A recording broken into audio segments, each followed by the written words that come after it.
resolution recognizing March 2nd, 2026 as Adwa Victory Day in Pennsylvania, introduced by Representative Sanchez. የአድዋ ድል በአሜሪካ ክብር ሲሰጠው በአዲስ አበባ ለዓመታት ሊቀዘቅዝ ለምን ተደረገ? የብልጽግና ፓርቲ ድብቅ አጀንዳ።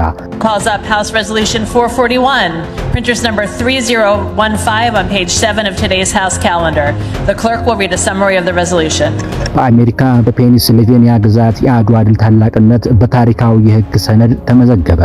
HR 441 በተሰኘው የውሳኔ ሐሳብ መሰረት መጋቢት 2 ቀን ግዛቲቱ የአድዋ ድል መታሰቢያ ቀን ሆኖ በይፋ ታውጇል። 195 ድምጽ በከፍተኛ ድጋፍ የጸደቀው ይህ ውሳኔ የአድዋ ድል ዓለም አቀፋዊ ትርጉም ሲረጋገጥ፣ በኢትዮጵያ ግን ነገሩ ለየት ያለ ነው።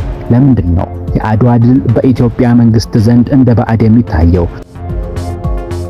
የብልጽግና ፓርቲና የኦሮሞ ፖለቲካ ሊቃን ከአድዋ ድል ጋር ያላቸውን ፍጥጫ ዛሬ ትልቅ ትንታኔ እናደርጋለን። Adwa fought on March 1st, 1896 stands as one of the most consequential victories in modern world history, a defining moment when Ethiopia, under the leadership of Emperor Menelik II and Empress Taitu Betul,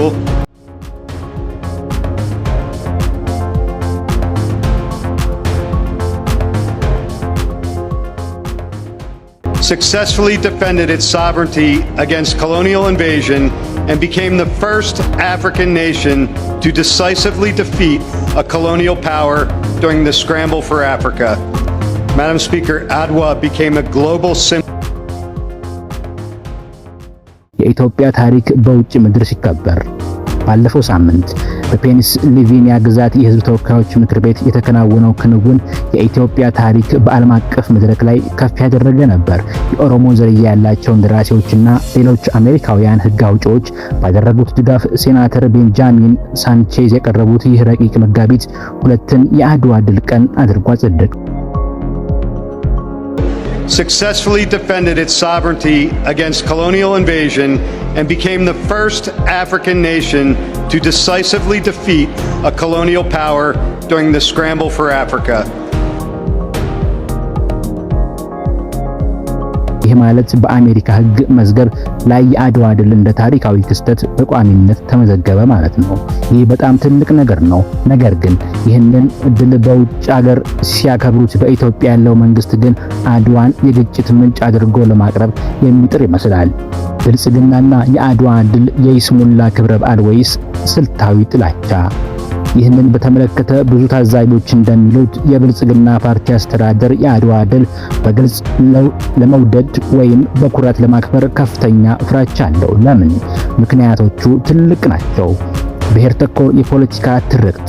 የብልጽግና ፓርቲ አደረጃጀት በተለይም በኦሮሞ ብሔርተኝነት ዙሪያ የተገነባው የፖለቲካ አደረጃጀቱ አድዋን እንደ አንድ የአማራ ብቻ አድርጎ የመመልከት ዝንባሌ ያለው። ይህ አመለካከት የአድዋን ድል የኢትዮጵያን ሁሉ የጋራ ድል አድርጎ ከመቀበል ይልቅ እንደ አንድ የፖለቲካ መጠቀሚያ መሳሪያ ብቻ እንዲታይ አድርገውታል።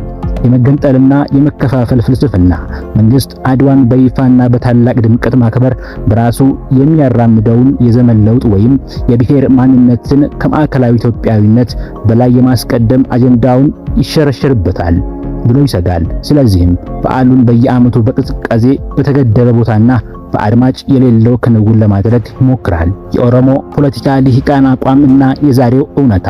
የአድዋ ድል በኢትዮጵያ እንዳይከበር የሚደረገው ግፊት ከጠባብ የፖለቲካ ቡድኖች የሚመነጭ መሆኑ ብዙዎች ይስማማሉ።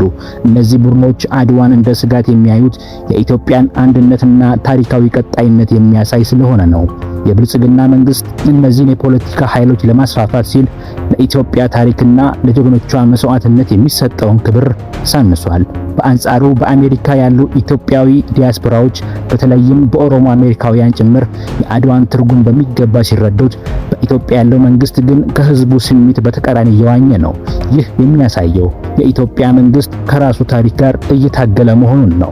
እዚህ ጋር ልብ ልንለው የሚገባው ነገር ታሪክ መቼም ቢሆን አይረሳም። በፔንሲልቬኒያ የጸደቀው የውሳኔ ሐሳብ የብልጽግና ፓርቲ የሚመራው መንግስት ለታሪክ ያለው ንቀት ምን ያህል ከዘመኑ የራቀ እንደሆነ ያሳያል። አድዋ የኢትዮጵያ የነጻነት ፋና ናት።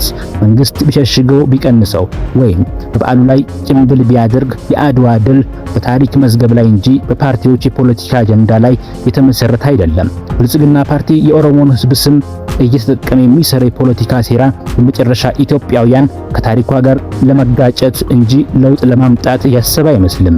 የምትወዱትን የኢትዮጵያ ታሪክ በዚህ መልኩ የሚጨፈልቁበትን አግባብ እንዴት ትመለከቱታላችሁ? የብልጽግና መንግስት አድዋን የመጥላት አቅጣጫ የት ያደርሰዋል? ሀሳባችሁን ኮሜንት ላይ አስቀምጡልኝ። ይህንን መረጃ ሌሎች እንዲደርስ ሼር አድርጉት።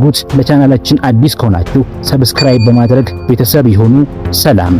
የእኔ አድዋ ዛሬ ነው።